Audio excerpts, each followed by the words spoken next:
इस वीडियो के अंदर हम लोग डिस्कस करने वाले हैं जीएसटीआर 3B के बारे में। जी हाँ, पिछले वीडियो में मैंने आपको सिखाया था जीएसटीआर 1 वो भी एआई के थ्रू कितने आसान तरीके से आप फाइल कर सकते हैं, और जीएसटीआर 3B तो काफ़ी ज़्यादा आसान हो जाती है अगर आप जीएसटीआर 1 प्रॉपर तरीके से सीख जाते हो। तो स्टेप बाय स्टेप बताऊंगा इसके अंदर अभी क्या क्या चेंजेस आ चुके हैं और कहाँ पे क्या चीज़ें आपको ध्यान में रखनी चाहिए। तो प्लीज़ पूरा वीडियो यहाँ पे ज़रूर देखिएगा। स्टार्ट करने से पहले बताना चाहूँगा, अगर आप जीएसटी, इनकम टैक्स और टीडीएस जैसी चीज़ें प्रैक्टिकल तरीके से बेसिक से एडवांस सीखना चाहते हैं, लिंक अंदर description box and you can trust over 1700 plus review. तो देखिए, जीएसटीआर 3B फाइल करने के लिए मैं अपने पोर्टल के ऊपर आ चुका हूं और सबसे पहले हम लोग चलेंगे सिंपली अपने रिटर्न डैशबोर्ड के अंदर। यहाँ पे सबसे पहले आप अपना फाइनेंशियल ईयर और आप अपना जो क्वार्टर है वो यहाँ पे आप सेलेक्ट कर लीजिएगा। जीएसटीआर 3B के नीचे आपको ऑब्वियसली बात है, अगर मंथली फाइल कर रहे हैं तो ड्यू डेट 20 तारीख रहती है, क्वार्टरली बेसिस पे 24 तारीख यहाँ पे नॉर्मली रहती है। तो वैसे तो 3B को आप ऑफलाइन तरीके से भी फाइल कर सकते हैं, लेकिन अगर आपने 1 ढंग से फाइल किए तो आपको केवल रिव्यू करना होता है। तो यहाँ पे सबसे पहले प्रिपेयर ऑनलाइन बटन पे आपको क्लिक करना है। यहाँ पे सबसे पहली चीज आपको ये देखनी है कि आपकी जीएसटीआर 2B जो है वो जनरेट हो जानी चाहिए। कभी भी ऐसा आपको नहीं करना है कि जीएसटीआर 1 फाइल करने के बाद में जीएसटीआर 2B तो आपकी जनरेट नहीं हुई और आप पहले ही 3B यहाँ पे फाइल कर दो, क्योंकि 2B जनरेट होना जो कि ऑटोमेटिकली जनरेट होती है डिपार्टमेंट के पार्ट पे ही हर 14 तारीख को, तो उसी के बाद में आपको 3B फाइल करनी है। तो देखिए, अगर आपकी जीएसटीआर 1 निल है और 3B भी अगर निल है तो ये सारे कॉलम आपके जीरो आएंगे और सीधा आप प्रोसीड करके ओटीपी डाल के फाइल कर सकते हो।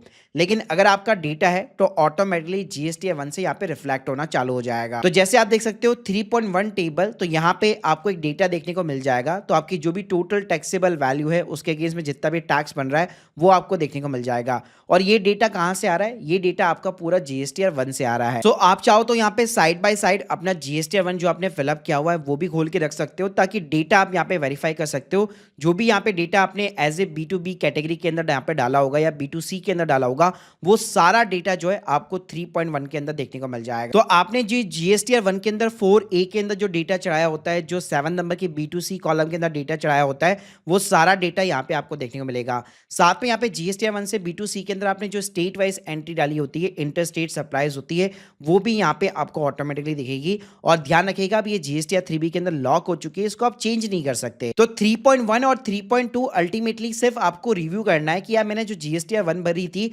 उससे मेरा सही से डेटा यहाँ पे ड्राइव हो रहा है कि नहीं हो रहा। उसके बाद में 4th नंबर का एलिजिबल आईटीसी आता है, तो यहाँ पे जो डेटा आपको जो प्रीफिल्ड मिलेगा वो सीधा सीधा जीएसटीआर 2B से आ रहा होगा। तो इसको वेरीफाई करने के लिए बेस्ट तरीका है, आप अपनी जीएसटीआर 2B के अंदर जाइए, यहाँ पे ऑल टेबल्स कीजिए और यहाँ पे इस एक्सेल फाइल को डाउनलोड कर लीजिए। तो इस एक्सेल फाइल के अंदर आपने जिस भी पार्टी से यहाँ पे माल परचेज किया हुआ है और उन्होंने जितना भी यहाँ पे आपको टैक्स क्रेडिट पास किया है, उन सभी की यहाँ पे डिटेल्स आपको देखने को मिल जाती है। तो आपकी भाई जो परचेजिंग है उसको आपको जीएसटीआर 2B के साथ में मैच करा लेना है कि क्या कोई इनवॉइस यहाँ पे छूटा हुआ तो नहीं है। और अगर डेटा लंबा चौड़ा है तो इसके लिए आप एआई की भी हेल्प यहाँ पे ले सकते हैं, और इसके लिए भी मैंने एक जीएसटी रिकंसिलिएशन के नाम पे एक डेडिकेट वीडियो क्रिएट किया हुआ है। कई बार यहाँ पे ये होता है कि जीएसटीआर 2B के अंदर अगर कोई चीज यहाँ पे रिफ्लेक्ट नहीं हो रही होती है तो यहीं से आप सीधा अपना आईएमएस का डैशबोर्ड यहाँ पे ओपन कर सकते हैं। तो यहाँ पे आपके जितने भी B2B इनवॉइसेस है, कोई डेबिट नोट है, क्रेडिट नोट है, वो देखने को मिल जाता है। वैसे तो इसके ऊपर आपको एक्शन लेना पड़ता है, लेकिन इसके ऊपर अगर आप एक्शन नहीं लेते तो ये सारे इनवॉइस बाय डिफॉल्ट आपके एक्सेप्ट माने जाते हैं। प्लस यहाँ पे आईएमएस डैशबोर्ड के अंदर आपको ये भी दिख जाता है कि जो क्वार्टरली बेस पे जो सप्लायर यहाँ पे फाइल करते हैं, तो अगर उन्होंने अपनी रिटर्न यहाँ पे फाइल नहीं की लेकिन उन्होंने अपने डेटाबेस के अंदर यहाँ पे चढ़ा दिया है, जैसे अगस्त की डेट है लेकिन आप जुलाई के अंदर उसको कंसिडर नहीं करना चाहते, तो वो चीजें यहाँ पे आपको क्लियरली दिख जाती है कि यहाँ पे तो 11 इनवॉइसेस है लेकिन मैं केवल टैक्स क्रेडिट जो है केवल 9 इनवॉइसेस का ही ले सकता हूँ। तो यहाँ पे आप देख सकते हैं मेरा 8959 का यहाँ पे टैक्स क्रेडिट आ रहा है, तो सेम यहाँ पे ऑटो प्रीफिल्ड यहाँ पे हो रखा है। तो यहाँ पे डेटा में अगेन आपको सिर्फ यहाँ पे रिव्यू करना होता है, कोई भी यहाँ पे आपको छेड़छाड़ करने की जरूरत नहीं है। लेकिन मान लीजिए इसके अंदर कोई ऐसा आईटीसी है जो आपकी पर्सनल यहाँ पे परचेज है, उसको अगर आप रिवर्स करना चाहते हो तो वो आप यहाँ पे डेफिनेटली आईटीआर रिवर्स के थ्रू यहाँ पे आप कर सकते हो, जिसके ऊपर मैं एक डेडिकेट सेपरेट वीडियो बना दूंगा। कि अगर आपकी प्योरली एलिजिबल सारे बिजनेस के आईटीसी है तो बेसिकली आप केवल यहाँ पे रिव्यू कीजिए और कंफर्म कर दीजिए। उसके बाद में 5.1 के अंदर अगर आपने लेट फाइलिंग की होगी 20 तारीख के बाद में, अगर आप फाइल कर रहे होंगे लास्ट मंथ आपने 20 तारीख के बाद फाइल की है, तो इस महीने के अंदर आपको यहाँ पे जो है लेट फीस वगैरह देखने को मिल जाती है, जिसका एडिशनल आपको पेमेंट करना पड़ेगा।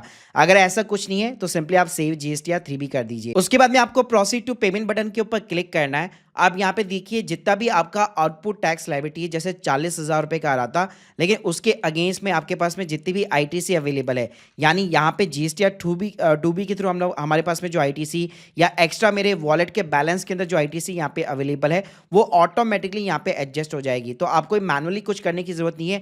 जैसे आप देख सकते हैं 20,000 रुपीज़ है, तो 10,000 मेरे पास पड़ा हुआ था, सेम मेरे पास SGST भी 10,000 पड़ा हुआ था, तो वो सेट ऑफ हो गया। अब बाकी का जो पेमेंट है वो मेरे को कैश के अंदर यानी इसका चालान क्रिएट करना पड़ेगा। अब ये देखिए एडिशनल कैश जो रिक्वायर्ड है बेसिकली उसका ना आपको यहाँ पे अलग से यहाँ पे चालान क्रिएट करना पड़ेगा। तो नीचे यहाँ पे क्रिएट चालान का बटन दिया हुआ है, जैसे इसके ऊपर आप क्लिक करेंगे कोई भी अमाउंट फिलअप करने की जरूरत नहीं है, जितना अमाउंट चाहिए ऑटोमेटिकली उन कॉलम के अंदर आ जाएगा।